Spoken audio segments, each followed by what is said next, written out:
Good evening, everyone. Welcome to Counterparts. John Henry Soto here, along with George Batista. George, you got something to say? Yes, I do. I'm extremely excited today because we have an amazing guest today. We're going to have Andrea Mesis-Bruno on the show, and you're going to be really inspired and impressed by her. So check it out.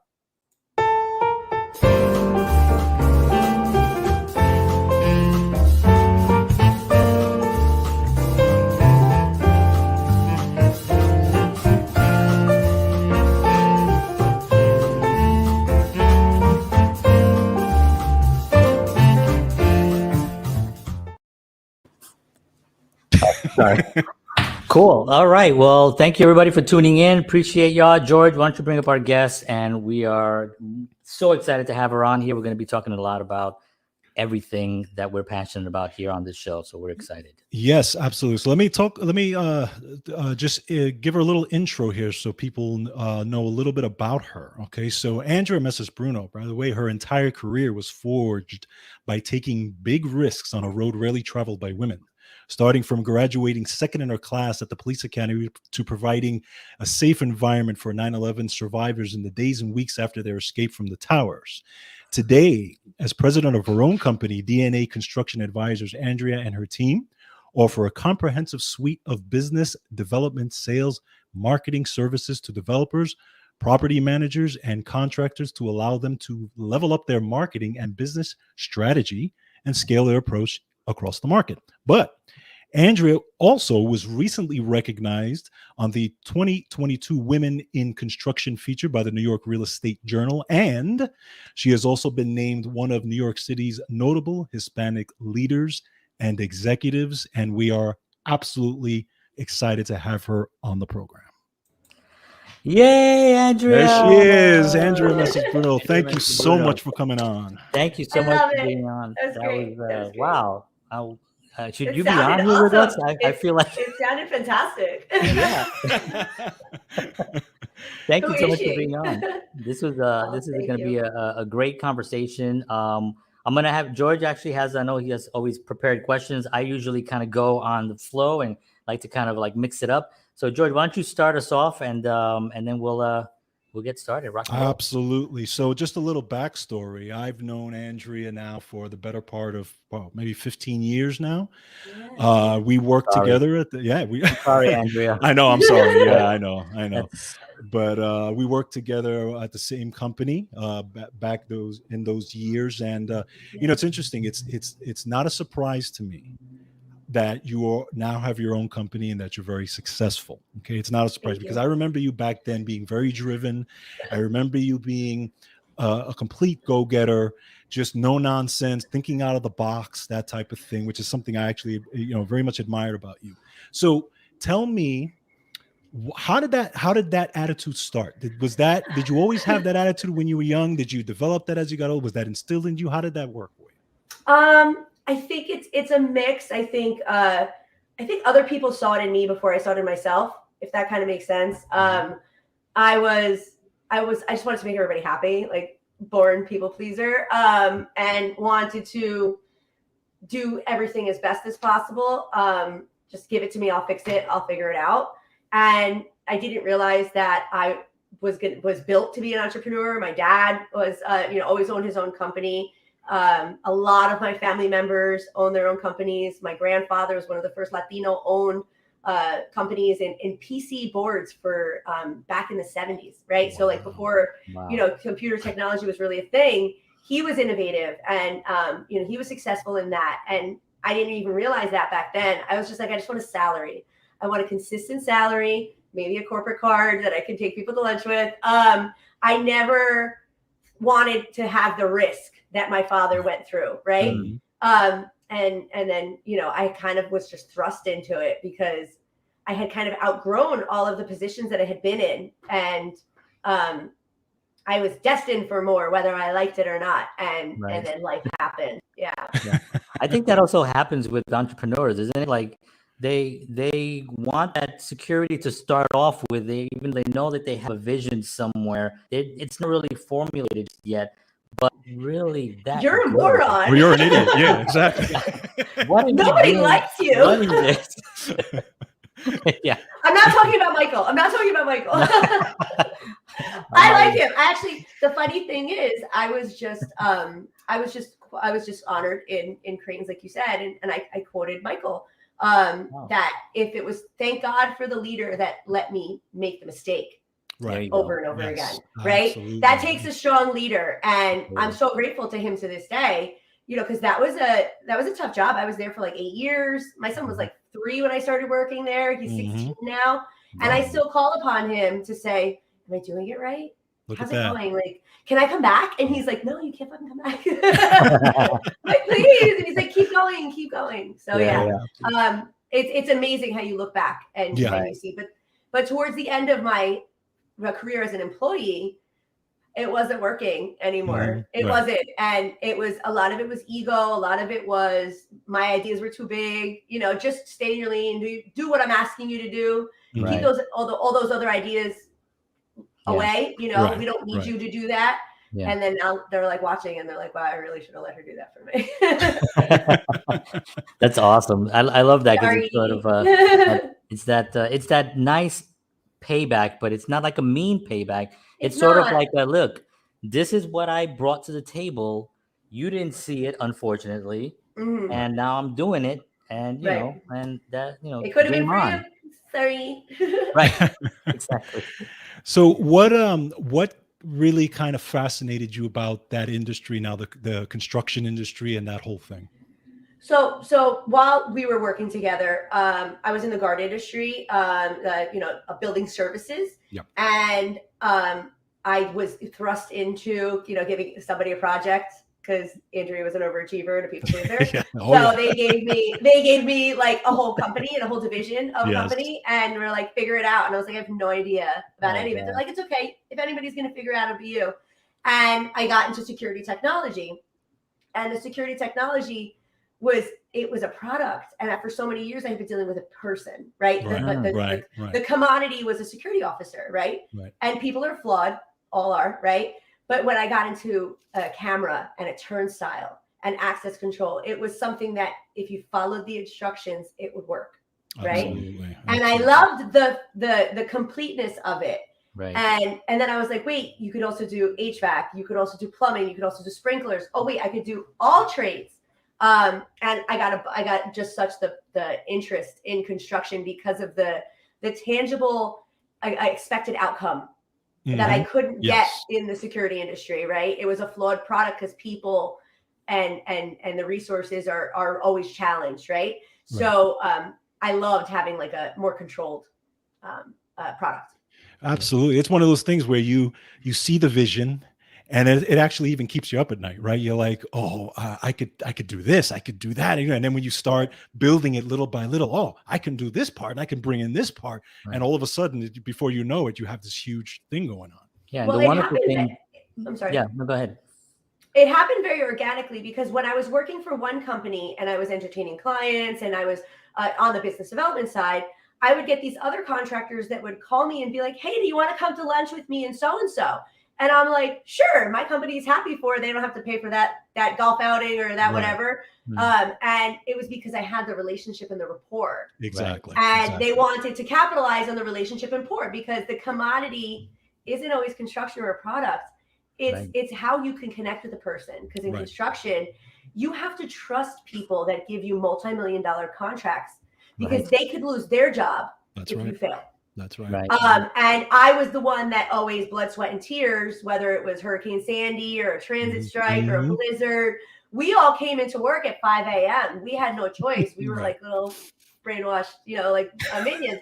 And not even true. And that's where they knew if Andrea was in the project, it would get done. Right. Hell or high water, no matter what. Andrea wasn't taking over an answer. Andrea would run and yell at everybody because it was the passion because my name was on the line, right? That's it. And that's where other people tried to use my relationships, which was great. And then I found a way to make money off of it. So now I help connect people and I help bring people to the table. Predominantly minority and women-owned businesses, veteran-owned businesses, small businesses, startups they're just looking for their shot, and they wouldn't have it if somebody wasn't bringing them in. Correct. Yeah, and one of the points I wanted to make was that entrepreneurship is also, you can enter it through so many different areas. It doesn't, like you said, you came in through this area and then you saw the possibilities and so many different opportunities. Was there ever a barrier that kind of you hit, either a person or an actual? I'm taking It's a loaded the question. answer is You want a list? yeah. But was there ever a challenge where you decided, where you said to yourself, maybe I'm not going to do this?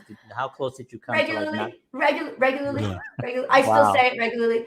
I'm doing something that wasn't done, right? So Right. I'm essentially a manufacturer's rep, right? Or a Mhm. broker, Mhm. but for construction projects. And that's not something that's ever been done before. Interesting. And because of that, everyone says you can't do that. No. Right. Oh, man. Right. Why would I pay you to represent me?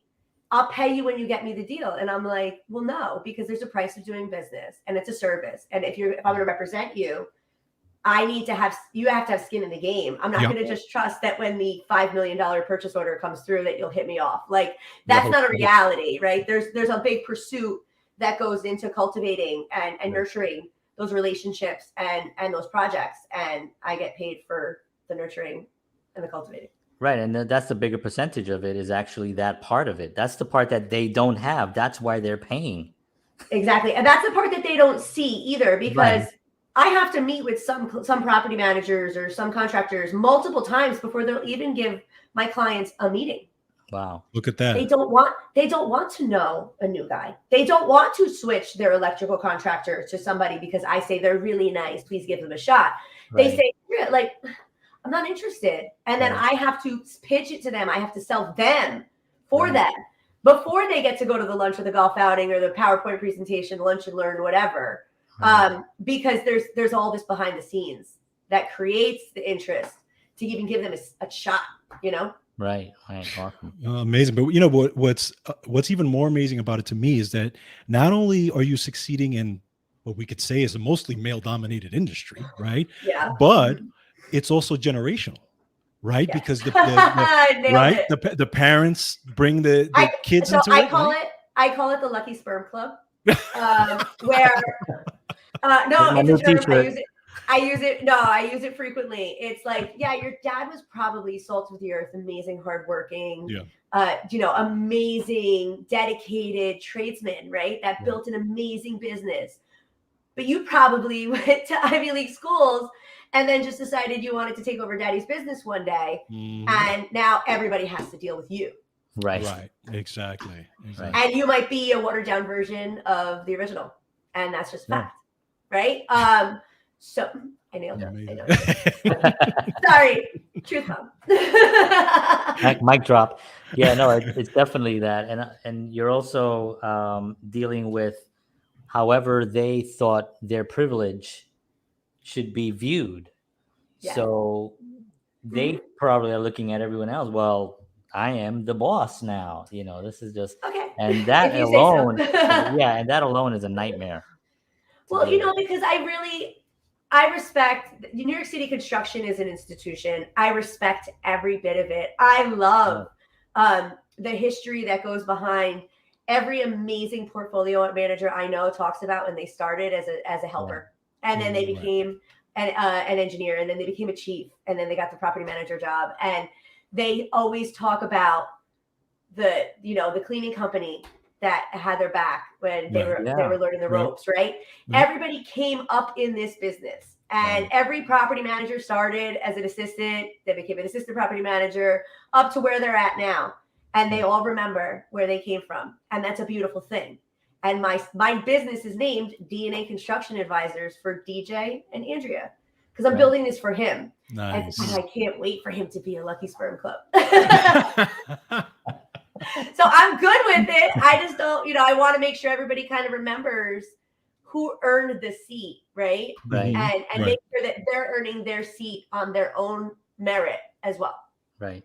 So let's talk a little bit about being Latina. You're a Cubana, no? I'm half. Yes, I'm half Cuban, half Jamaican. Oh, nice. Awesome. Nice. So that's something that presents not a challenge, but I would say something more like an envy, something that you really want to embrace and to show and to really help other not just Latina women, but just women in general?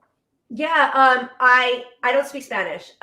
Just because my mother was Right. born in Jamaica and it wasn't spoken in the house, right? Where Yeah. as the generations go on, you're going to see more and more Latinos or Italians or Polish that don't speak their native language because we're Americans now, right? Right. And I was looked down upon and still am regularly harassed within my own community as that I'm not Latina enough. And I was obviously did a podcast about it with another friend of mine. And it's like, guys, come on, we've got enough division already. Like, embrace each other. Everybody who wants to embrace their culture and their heritage, that wants to help represent and to create opportunities for other women, for other Latinas, for other whatever, right? Insert what your category is. Don't put anybody else down. And I find that even when in the pursuit of women empower women, even in the pursuit of Latina pride, we're still putting each other down over and over again. And we're not realizing that we're our own limiting factor. Exactly. And that's what I hope to dispel, within these women empowerment groups. I find every one of them wants to be the alpha. Yeah. And it's like, okay, but like, we're not the lunch table girls. You're not captain of the cheerleading squad. You're in a plumbing company. You're a general contractor. I'm a consultant. We all eat. Right. Why are you mad? Like, why can't you just like clap for another girl? Just be like, she's doing it. Show me how. Take me with you. Exactly. But yeah. But you're right. We're all still very vulnerable. Yeah, and it is a generational educational thing that has to be done by somebody like yourself. I have 2 kids. I'm Puerto Rican. I was raised by my grandparents, so I speak Spanish fluently. But good for you. Sorry.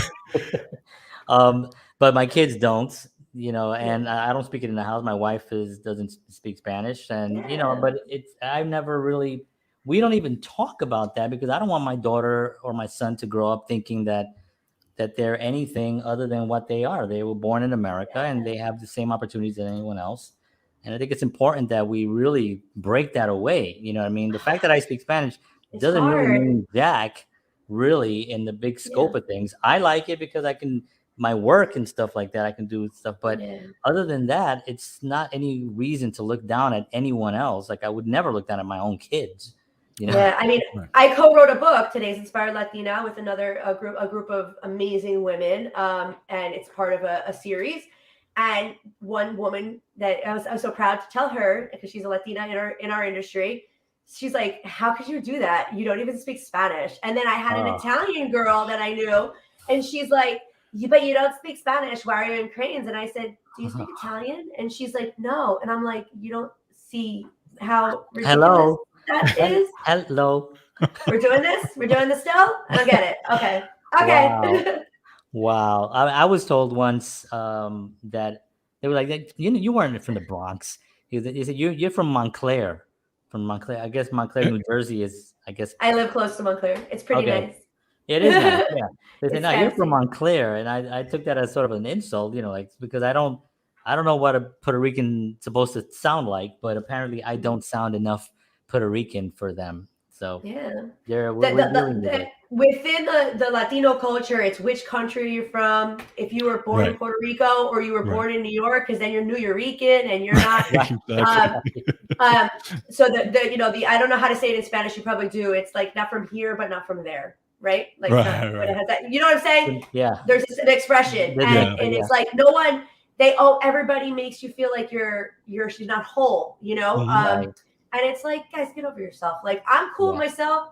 I wasn't worried about it. I know how to swear. I know what you're talking about me. That's enough. That's enough. All you need to know is the swear words, and you're good to go. And the dancing and the cooking. And the dancing. That's a requirement.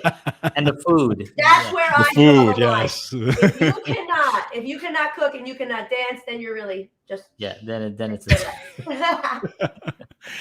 So in your business and when you're going to work with clients, what are you looking for in those clients? I'm looking for a client that is going to listen, right? As business owners, everybody works really hard to grow where they got. Right. But if they want to get bigger and if they want a more exposure to a different bubble or to know where they're losing ground within their current bubble, they have to listen. Yes. And hearing someone give them candid feedback, which is what I get, is what they have to be able to take it. And I have to work really hard to make sure that I'm credible, that I'm concise in my communication, that I'm fair in the way that I'm communicating it, which I'm working on. But they have to be able to take the medicine, right? I'm trying to cure you from your circumstance. Right. Take your medicine. And that's the hard part, especially for the entrepreneurs, because like you said, they're so used to doing it their way, and it's this way, and it may not be working, but they think, no, this is the right way. And you have to be sometimes willing to step back and accept that help or accept that outside advice to say, you know what, you can change it this way. And sometimes, I mean, even you did it with Michael, right? And your previous bosses, right? As mentors, right? You look to them and say, they had value that they gave me, and then I carry that forward, right? Yeah. I mean, I've been very, very, very particular about listening to those that I respect. And sometimes I don't want to hear it. Because if they're not talking to me from their ego or arrogance or just not understanding what I'm doing, I don't pay attention. But you don't give people a seat when they're in the cheap seats, right? They don't get a say when they're talking to you as a spectator. Put your skin in the game. Show me that you're actually doing something that I want to embody, and then I'll listen to you, right? This took a lot of balls to do what I'm doing, and it should be respected instead of minimized, right? Or, I know you have great clients, but I also do business with those clients with your competitor. Right. So you don't have enough of their work. Some of it I have. I could bring that over to you. So be open-minded, Right. I was working. I won't mention the club. I won't mention anybody. But I worked at in health club. Oh, we love name dropping. I know, right? I was working at the health club industry for about 18 years, and I was at this club, very upscale club with a lot of like famous people and whatever. And I went to the owner once, and I went to her and I said, I have a lot of experience in this area. I said, maybe I can help in this area. I was operations manager for the facility, but I can work in this area because I have a lot of experience there. I've done it, my resume and all that. So she leans in and she says to me, John, just do your job. Wow. And I remember, I was in the office and I remember just like having this air taken out of me, and I was like, okay. So I kind of like, I left there. I was like, all right, no problem. Within about 7 months, they lost the business and had to sell for nothing. And it was a done deal. And we were trying to explain to them, me and this other gentleman, who was sort of a mentor of mine, kind of a rough talker. But we're trying to explain to her, you're bleeding money. And this is what you were talking about. When you're trying to explain to someone and they don't want to hear it because they might see it but they just don't want to confront something. And you're bringing it to the table, and they don't want to confront that. And it's really difficult. So, I mean, your industry where you have not only one person, you have numerous people that you have to have this conversation with. Right. How do you go into a conversation with one person? Is there one mindset, or is there like, okay, I did a little research on this person, I know a little bit, how do you manage that? So I studied forensic psychology in college. Like I said, I went to police academy. Like George said, I went to police academy. Super fun. My dad is a private investigator, world renowned. He's like Meet the Fockers, right? Like my dad is like George. Yeah. So awesome. Like Robert De Niro. So like human lie detector. Like growing up with this guy was not easy. But it was amazing. Wow. But like I know the Jedi mind trick, right? So I study a lot of what I do in business development is the behavioral science behind influence. A lot of it is, how to be persuasive so that someone thinks it's their idea. Right. And a lot of it is understanding all of the little dots that come together. I mean, it's like one of my ADD superpowers, right? I can connect everything because I can see such a high level of a big picture because I'm on the outside, right? Anytime someone's looking down from the outside, they can see things that you can't see because you're too close. Exactly. So what I do tell my clients sometimes is, that guy's not an asshole. He doesn't hate you. He just doesn't want to do business with you because he doesn't like your super. But I'll give them because everybody writes their own little script or their own little narrative. And I'll tell him, listen, he doesn't want to do business with you because 3 jobs ago when he was at this building, you weren't very nice to him. Right. And he remembers that you don't, right? So I'll tell people what they don't realize. And similar to your story, my last job, which I knew I couldn't do this anymore. I just couldn't put myself through this anymore.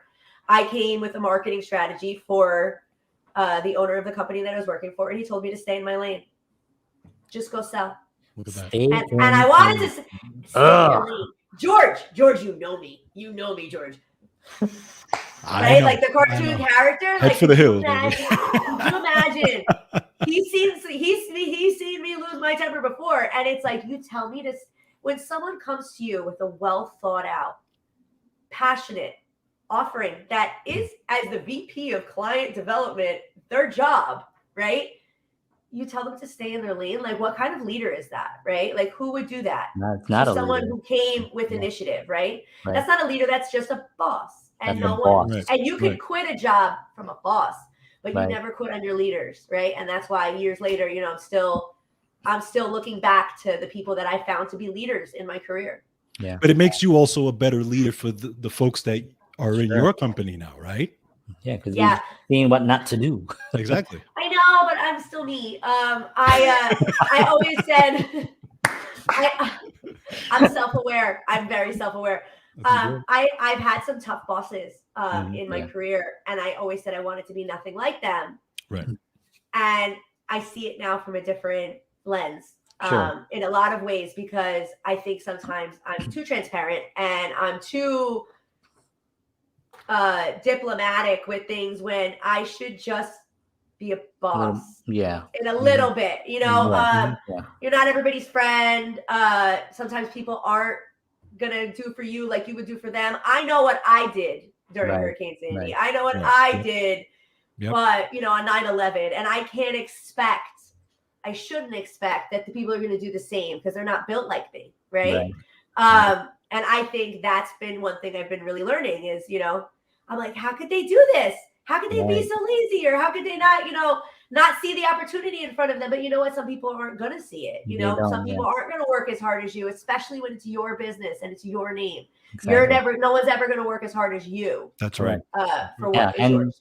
And they probably shouldn't either. That would be a bad sign if someone is working harder than the actual. So, but it's a balance, isn't there? You have to have a balance between like when you have to kind of like say, okay, listen, I can't mess around now.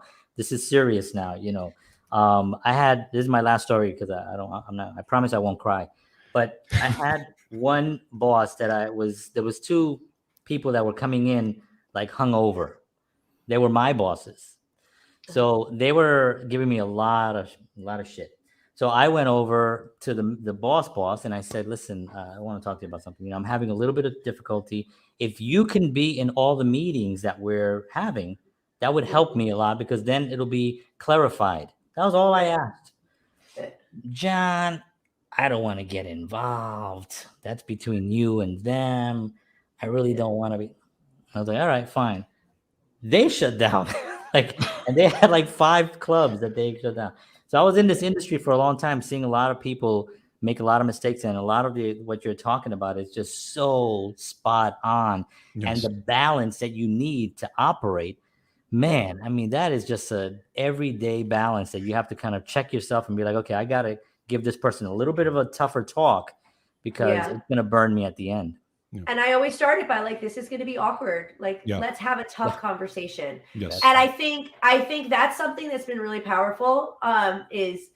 Is really taking when I keep hiring my friends, which is probably something I shouldn't be doing. But like, I don't want to stop. I can't help it. So it's like I'm self-aware, but I still do the same shit. And he almost spit. I was great. You thought you were gonna cry. But I make sure I let them know, like, this is going to be an awkward moment for us. Yes. But I wouldn't be serving you properly if I didn't tell you how I see it and how it's impacting the business. And I got to tell you, they've respected it every time, or they've excused themselves, right? And that's great, because I don't want perfection. I have been a terrible employee in many a circumstance. But I do want people to be in my corner, right? And the only thing that I find to be completely unforgivable, that I will not pursue having someone with me another second, is if they don't believe in what I'm trying to do for people, right? I don't care. Mediocrity. You don't know how to send an email. You mess up in a meeting. You get drunk in a meeting. I could live with all scenarios, right? You want to say you have COVID because you're hungover? Fine, I'm with it. No problem, right? I've done it too, so it's fine. But if you don't believe in what I'm trying to do for businesses, we have an issue. Right. And that I can't have people in my company not in my corner, and that's to me a hard boundary. Right. You actually made a point about being a bad employee, and I think a lot of entrepreneurs are. A lot of entrepreneurs, they're just not built. They haven't found themselves in that position yet, but they haven't taken that leap.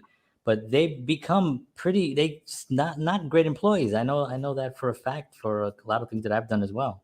I love not working. I say this, I haven't had a job. I haven't had a job in the longest, right? Like, I took a nap this afternoon. I get to set my own schedule. I was not built for a 9 to 5. That's right. I will tell you, not a lot of us are. That's right. And I think COVID kind of proved to a lot of people, this is unreasonable. Like, how do people get their laundry done? Like, how do people take care of their kids? If my son was 3 during COVID as a single mom, I wouldn't have survived. There's no way. I see my friends now, and I my heart aches for them. Yeah. I think the reason that a lot of people switched to the side hustle and the solopreneur, the Instagram hair care pyramid scheme or whatever they're on, is because they had no other choice. Right. They couldn't sustain the complexity of life and work, right? You're right. And I know that most of my failures now were because of the structure. It was overstructured. I had a 30-year-old boss sitting there twiddling her hair going, "What did you do today?" And I'm like, I sold $5 million worth of work. Right. What do you mean? If you're going to go to lunch and it's going to be more than $100, you really need to get it approved first. And I was like, all of them are more than $100.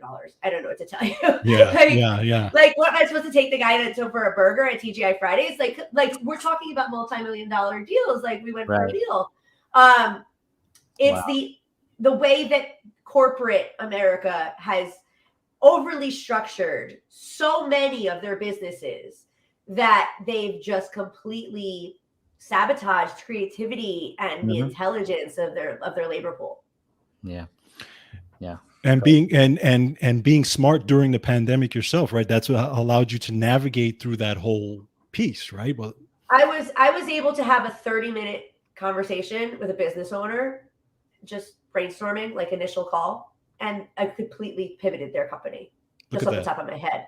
But it was like, again, it's because I was coming down from the outside looking in. They were in high-end luxury retail construction, like Fifth Avenue.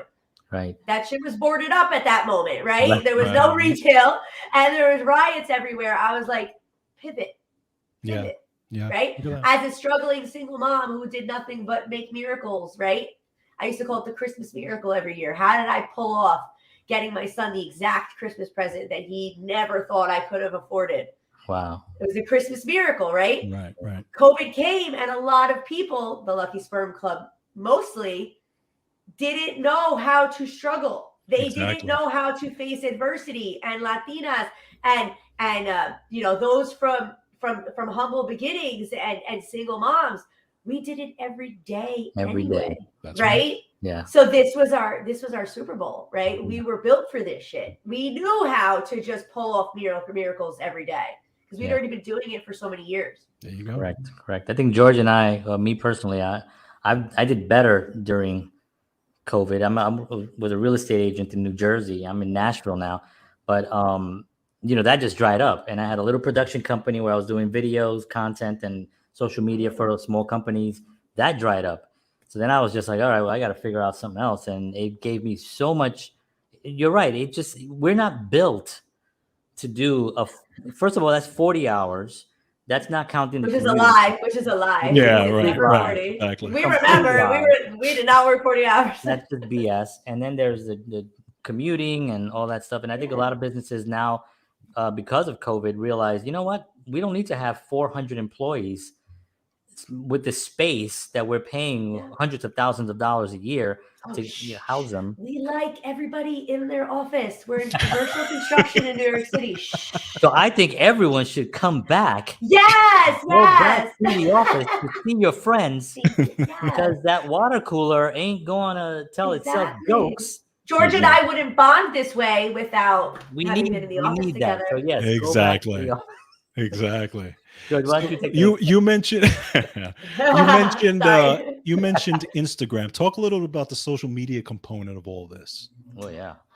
Okay, so I kind of like, if you build it, they will come. Everyone's like, what are you doing? What are you doing? I love storytelling, right? I love brand storytelling, and I was doing it before it was a thing. I think I tend to be kind of neon in life, in all things. Right? My house, my life, my personality. Yes. And I have a very colorful, funny, non-curated, right? That minimalist, vanilla, like perfection that you see a lot. And people tuned in, I lost my mom in 2015 and I was pretty vocal about that being really, really difficult. She's my best friend. See, now I'm going to cry. I'm not going to cry, but I was just saying it.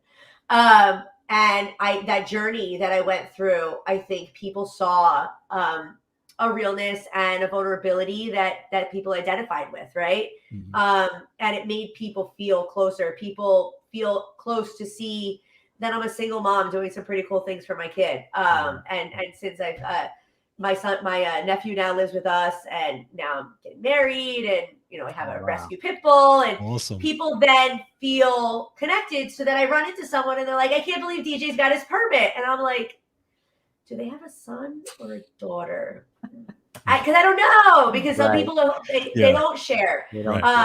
But the way that I run my business as well is by sharing, right? Find your brand story. Find a way to make people see why you're a special company, right? Tell me why you got into the elevator business, and tell me what makes you tick, right? Show me your amazing employees that have been with you for 20 years, right? Don't make it about you in your suit going like, nobody cares, right? People want to see what you've done for others. People want to see what makes you different, because you're not the one that's showing up all the time. I tell so many CEOs all the time, stop showing up for every single sales call. And they're like, why? And I said, well, because if you're there at every sales call, you're not going to be at the project meetings. Or if you're out with them bar hopping until 10 o'clock at night, who's going to the 7 a.m. construction meeting the next day, right? Empower your people to be in the big rooms, right? So that they speak for you, right? I could tell you I'm amazing all day long. I'll do it. I don't care, right? But I'd rather my employees talk about the amazing things that I'm doing and why they love working for me. Right. Absolutely. And that's, I think, the difference. You have to let that happen, right? In order for you truly to scale your business. So I use Instagram, I use LinkedIn, I use Facebook for the storytelling component, because success wants to be on the winning team, right? You could cry, you could complain, you could be like, I need a deal. Nobody's going to give you work, right? Because you're desperate. You're needy, right? But if you're doing great, everyone's going to remember to give you a call. Correct. Because they want to be, they know you're killing it. How many people say, oh my God, you're killing it? I was like, because I told you I was killing it. Right. And nobody's going to call. Right. Exactly. And in social media. Do that. Right, do that. That's a free tip for you. Exactly. In social media, there's storytelling. Nobody's going to call someone who's constantly telling a story that's depressing or a failure or, it's going to be a real thing. They want to know somebody. I work in social media that's my day gig, right? So I do social media for a local business. Bless you. And I think it's one of the hardest. Bless you. One of the hardest things to do is to actually get people to want to tell their story. They feel sometimes, well, I'm a kind of a private person, Oh, I hear it all the time. I hate that, because it's like Yeah. you're not a private person. You just don't know how to Yeah. put this together, and that when you're posting pictures of your boat, you're not that much of a private person. Exactly. That's true. Very Exactly. true. Bro. Dude, bro. Exactly. Yeah. So like, and that's the ego check right. that I often have to have with clients is like, who are you kidding? Right. You love storytelling. You love storytelling. Right. You just look arrogant and you're trying to collect PPP money and you're showing right. Absolutely. Right. So talk about what you're working on now. What new projects you have coming up? So my business is growing. We've officially launched brick and mortar my Miami, South Florida office. Nice. And headed out to Houston to move forward on my Houston office. Wow. Really? Look at that. Yeah. Wow, that's awesome. Things are going. Things are going. So Houston's a great market. I'm really excited. Really excited to get involved with it. Do more. It called to me. I didn't. Wow. Wow. Just comes to you when you're ready for it. And I'm actually in talks to be the executive producer of a show where I'm going to interview entrepreneurs about how they got where they are and see how that goes. And no reality though. No reality TV for me. That's as far as I go. So it won't be that was my son's one promise. He says, "Mommy, just please no reality TV." No reality. That's great. I'll definitely be following your story. So that's more of opportunity for storytelling and to really share that journey with an audience. That's exciting. Wow, that's awesome. Fun stuff. Very fun stuff. Yeah. Did you was that something that you pitched? You had that idea, or that was something? No, I told them I don't want to be famous 900 times. You got no chance at this point. Yeah, and it's like, So we'll see how that goes. But I mean, the opportunities evolve. Some of them dilute themselves and don't materialize. But but some of them gain inertia and they just happen overnight.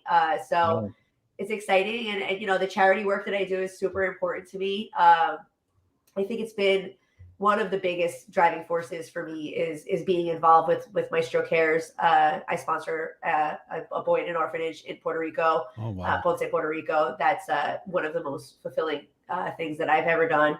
And getting involved with Mark Anthony and Henry Cardenas' charity has just been inspiring and amazing for me. I just got back from a celebrity golf outing in Miami with them last week, and I love being around the amazing philanthropists that I have been lucky enough to meet. My one friend, Perla Tamaz, is the founder of Love Soldier, and she's amazing powerhouse within the Latina community. The list of my friends is too much to count, that are like, when we're in the rooms together and like we fly out to go to whatever that we're at, it's amazing to be in a room with truly successful people and you watch what the conversation is. It's empowering. 5 minutes with my friend Zaidi is like all the warm and fuzzies that you could possibly need to keep you motivated and driven. I work with Tuesday's Children, which is a 9/11 charity that's now open up to children of the fallen. I'm a Gold Star sister myself, and I love getting involved with anything that has to do with helping those that have fought for our country. My family's all been in the military, and that's my grandfather's flag. Awesome. Sorry, it's backwards. It's weird. But my mom was in the military. My dad was in the military. We joke around in my house all the time that we're really good Marines. Nice. She raised us that way. But yeah, I mean, I love what I could do, especially for PTSD and any soldier that has been emotionally impacted for the sacrifices that they've made for us. So that's work that I do, and also working on doing some kind of a residential project with PTSD veterans. Wow. Wow. So you're busy. In my spare time. Yeah. That's amazing. That's so inspiring. You know, there are a lot of people that are on the journey, you know, on a journey. They don't know exactly what the journey looks like yet, but they know that there's something driving, some driving force that they have. What's your advice to someone out there that's kind of on this journey, but they're kind of running into people saying things like, just do your job, just stay in your lane, you know, that kind of thing. What's your advice to those peeps out there? Be really careful who you take your advice from. Theodore Roosevelt said it, like I said before, you know, the man in the arena, right? You know, I use that quote on a regular basis. Yeah. Find someone who's in the shit of it and doing a great job, and then ask them to check you when you've gone awry. I typically will leave a meeting where I get like a hard no, and I'll reach out to a friend, and he'll be like, "You've seen that movie before. You already know the ending." Right. Yeah. And I'm like, yes, thank you. I needed to hear that because I doubt myself because I'm a people pleaser. At the end of the day, like I'm a rule follower. I'm a people pleaser. Somebody's like, that's stupid. No one's going to do that. And I'm like, oh, okay. And then I scurry away. And that's when I reach out to my friends. And they're like, Andrea, no, full steam ahead.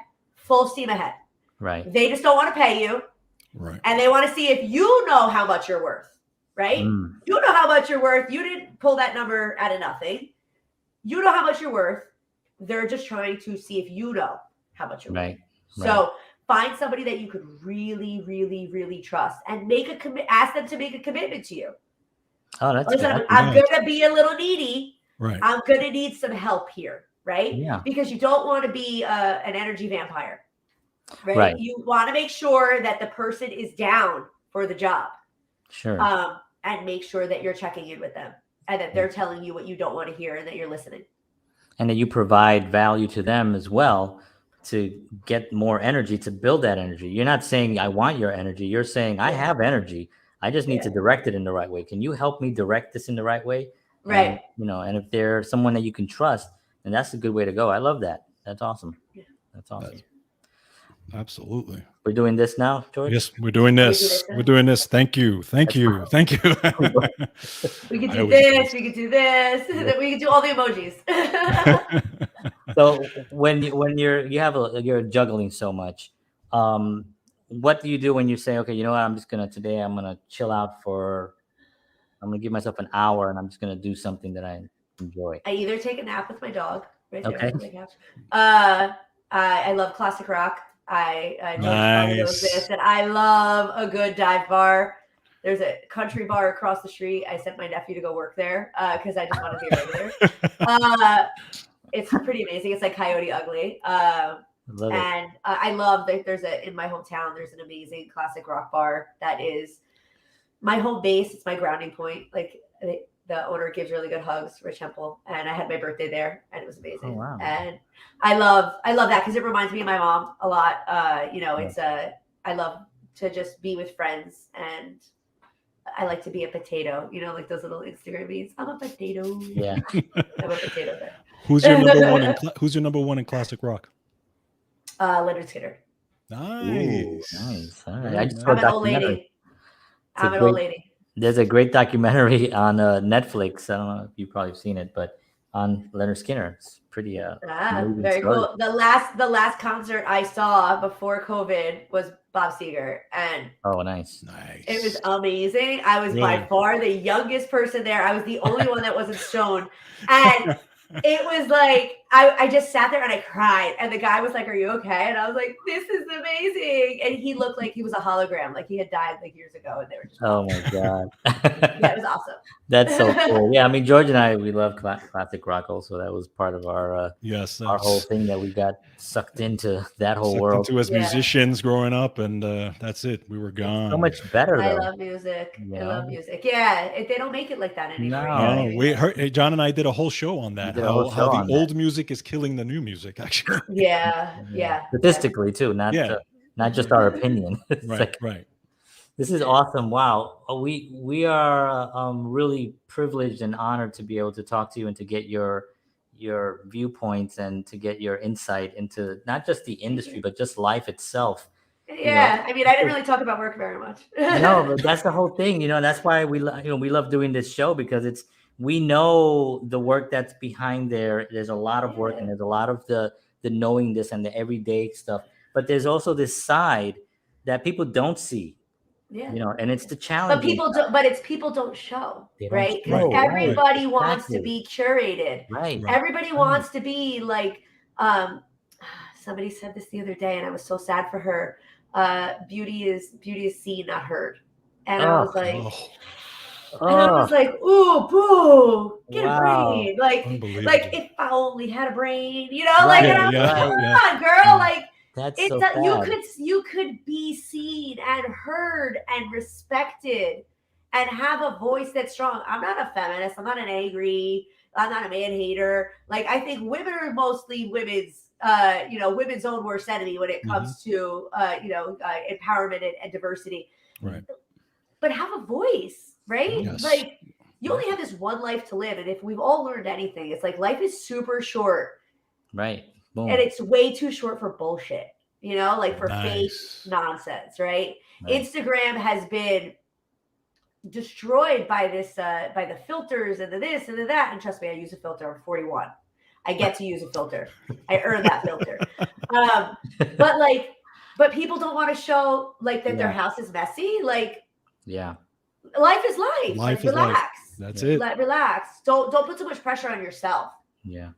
Yeah, and that's where burnout comes. Yeah, absolutely. And when you look at like even TikTok, which is even like it really shows you like, wow, there's problems. I mean, it's really just sad to see what some of the young. But anyway, I don't want to get into all that. But the wonderful. It's a great thing to talk about because it is a great not thing being talked about. Right. It's not being talked about. Yeah. And I think George and I, whenever we have somebody on, we'll ask them about their social media and their presence and how they work it, and storytelling is always the biggest thing. And it's being real, showing exactly, my kitchen and my kids running around and doing, because that is my life. And if there's anything to gain from that, I want them to see the real thing. I don't want them to see, I use no filters, because I don't need them. Because you're just naturally gorgeous. Yeah, he got the looks in the family.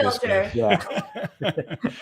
But still, I want to make sure that people understand that this is really the deal here. I'm not trying anything, and So I pride myself in showing people the good, the bad, and the ugly. Yeah. Right? And not that fake vulnerability thing that people do now. Right. They're like, I have a plate. Like, stop. Like, because that's obnoxious too. You know what I mean? But I hate seeing the pressure that is put on mothers and wives with these beautiful houses and everything. I mean, there are laundry baskets hidden behind this couch right now, as there should be, because it's real. Yes. It's life. like, come on. Life. But like, don't put that pressure on yourself for perfection. It's present over perfect. It's a great book. I read it a long time ago. Be real. Be real. Because if not, it will break you. Love it. Well said. Yeah, absolutely. George, any last questions or? No, I just want to thank you so much for coming on. I mean, this was so. I miss you. Yeah, I miss you too. Oh my God, it's like when I'm so happy when you said you were going to come on with us. I was like, yes. It was an easy yes. And I'm extremely happy that you're doing so well, and looking forward to seeing all the great things you're going to be doing moving forward. And me too. Yeah, no, absolutely. We'll definitely be following you, and everybody check her out, and also check out our company, DNA Construction Advisors. That's and thank you so much. Everything is going to be your email. Everything's going to be on the links below of all these things where this is all playing. So definitely be following your journey. We appreciate you so much for being on. Thank you. Thank you so much. Hang on. Don't leave just yet, but we want to thank you so much for being on. And please, anytime you can always come back. We'd love to have you on. Thank you. You got it. Wow. That was awesome, man. That was like about inspiring. Amazing inspiration, amazing energy. Just and again, it's like a flashback to when I worked with her, right? Because she has that. Always has that smile. Always has that. You knew. Attitude. You told me when you were talking and about I you, told like, you, right? I told you knew that she was gonna do something because her personality and her drive was just so always exactly. on point. So you already knew that. So Yeah, I I knew knew it. it. Was gonna be I a knew great it. That's why I conversation. said this was going to be a great show because she exudes that, you know. Fantastic. Love it. All right, folks. Thank you very much for tuning in. Appreciate y'all for Counterparts. I am John Henry Soto, and this is George Batista. And we want to thank you all. We'll see you all next week, and same time, 7 o'clock Central, 8 p.m. Blah, blah, blah, blah. And we'll see counterpartsshow.com. You can see the show there now, so check it out. So as always, peace. Peace.